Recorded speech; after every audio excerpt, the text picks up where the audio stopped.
Hello everyone and welcome to my first Fallout 4 build on this channel.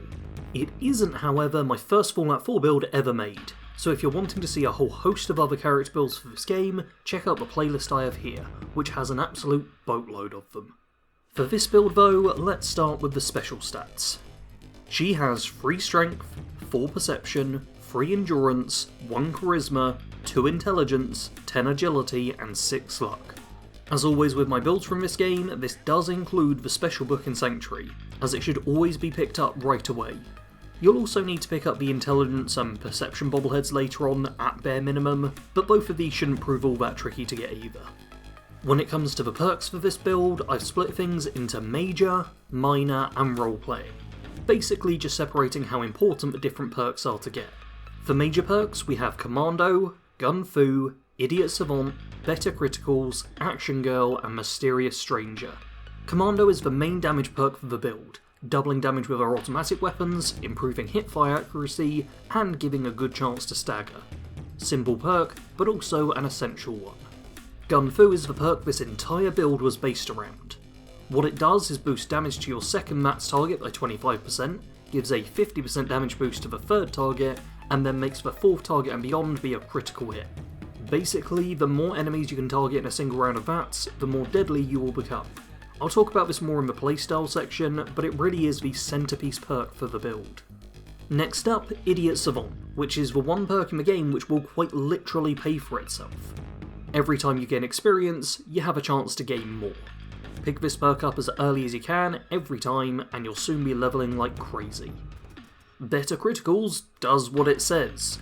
Your VATS crits are now going to do significantly more damage, which is going to be exceptionally helpful when you consider how many VATS crits you get thanks to Gun Fu.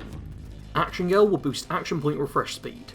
As both a speedy and VATS based build, you're going to be eating through AP like nobody's business, so the faster you can get those points back, the better. Final main perk is Mysterious Stranger. A chance to get insta-kills in VATS, what's not to enjoy about that? You're going to be spending a lot of time inside of that, so you should be seeing this fella quite often. Particularly handy if you ever end up having to face a single tough target, as those are a real bane of this build. On to the minor perks now, where we have Armourer, Gun Nut, Scrounger, Bloody Mess and Demolition Expert. Armourer and Gun Nut are crafting perks. With them you'll be able to make your equipment the best it can be. Really is as simple as that. Pick up the perks as you need them, in order to make sure your gear stays up to scratch. Scrounger means you'll find more ammo as you adventure. For any build which fires a lot of bullets, this is a must-have, making it so you actually have a chance to stay stocked up on ammo. The final rank also gives a chance for your entire magazine to be refunded. Bloody Mess gives a flat damage boost.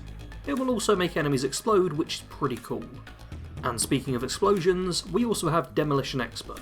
This will improve explosive damage, as well as giving a visual guideline for throwables, and making it so that you can shoot your explosives in VATS for an even more deadly effect. The last rank is the reason I initially went for this perk, but in all honesty, the other effects are the better ones to focus on. Grenades and Molotovs are always handy to throw at clumps of enemies, albeit maybe not as handy for this build, who thrives in crowds. You know what? Maybe this should have actually been included in role-playing perks instead. And those perks are Awareness, Life Giver, Moving Target, and Sneak. The first rank of Awareness isn't all that helpful, but does let you see how tough an enemy might be. The second rank is the really helpful one, giving a 5% boost to accuracy and damage inside of VATS. Life Giver is a favourite perk of mine, granting constant health regen at level 20, albeit at the cost of 3 perk points. The extra health itself isn't all that impressive, but still does come in handy. Moving Target is a similar perk, in that the first couple of ranks aren't all that great, giving you a temporary defensive boost while sprinting, which is about as situational as it gets. The final rank though halves the AP cost of sprinting, which is a genuinely brilliant effect. Just a shame that it takes so long to get and costs a full trio of points. The final perk of the build is Sneak, which, weirdly enough, I didn't choose in order to become more stealthy. It does do this, but more important for this character is rank 2 and rank 3. These have the added effect of the old Light Step perk, making it so that you don't set off traps and mines on the floor. This is helpful for any character, but especially helpful when you're running all over the place, trying to get close to enemies, and not really looking out for mines. Onto the equipment section, where I'm going to start with the weapons. The main weapon I went with was Wastelander's Friend. This is a 10mm pistol with bonus limb damage effect. The reason I picked this is because you want to have a pistol which can be modded to be an automatic weapon. Beyond that, it's really just a case of making the weapon damaging and efficient to use in VATS. As a non-VATS weapon, I also decided to purchase Spray and Pray. This isn't as useful when using the targeting mode as it's a little AP heavy, but while waiting for those points to regen or if the target is sticking behind cover, then this explosive weapon is ideal to switch to.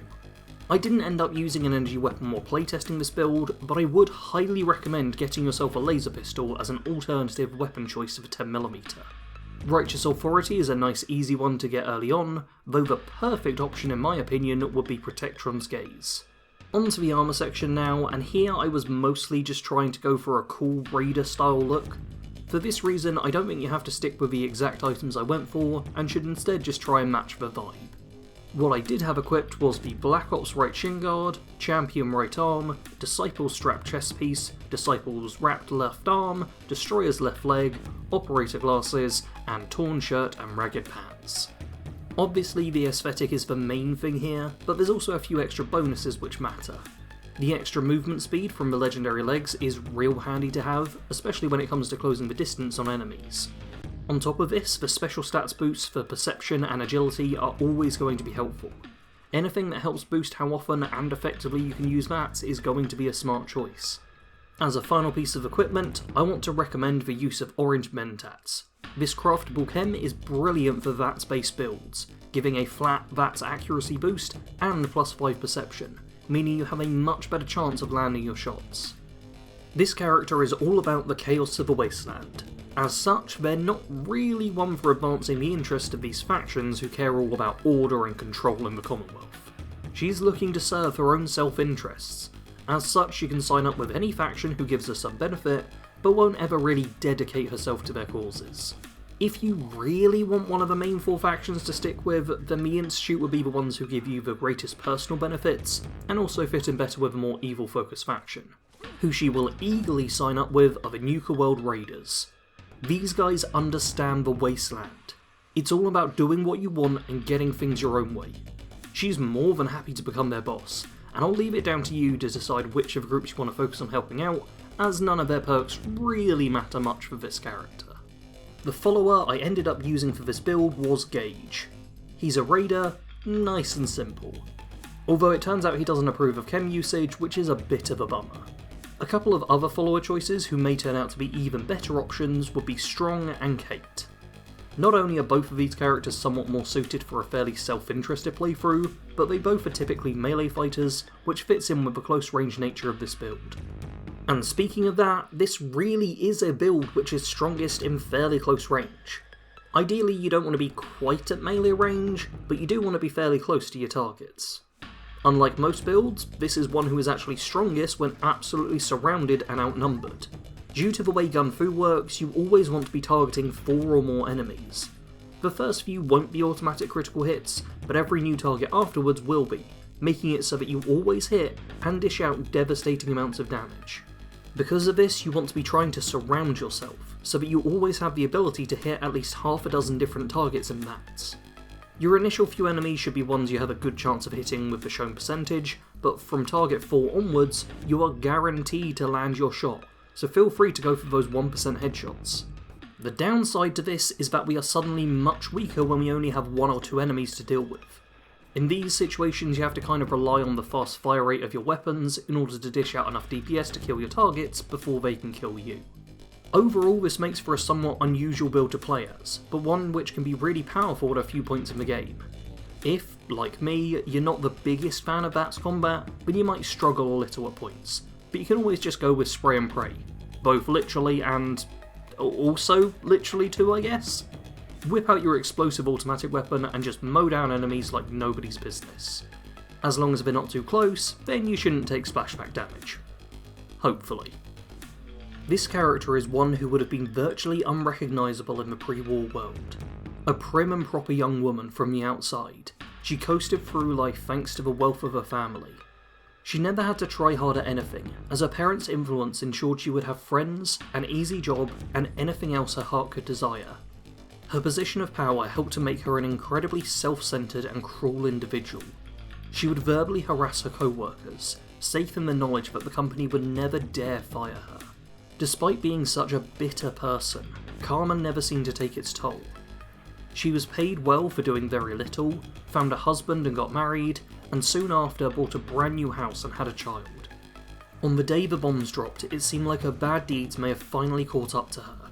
But with her investment into Vault Tech, she was able to purchase space in Vault 111, allowing her to live for hundreds of years in cryosleep, and escape the worst of the suffering that the surface dwellers endured. When she emerges from the vault, she will see the devastation and find bliss in the tortured landscape. In this new world, she will be able to embrace her cruelty fully, and do absolutely anything she desires. And that was my first Fallout 4 build on the channel. If you'd like to see more of my content for this game, then not only is there the build playlist I mentioned earlier, but I also recently completed a challenge run of the game over on Bad Company Gaming. I'll leave a link to that down below if you want to check it out. For this video though, leave a like if you enjoyed, feel free to put your thoughts in a comment, and subscribe for more character builds.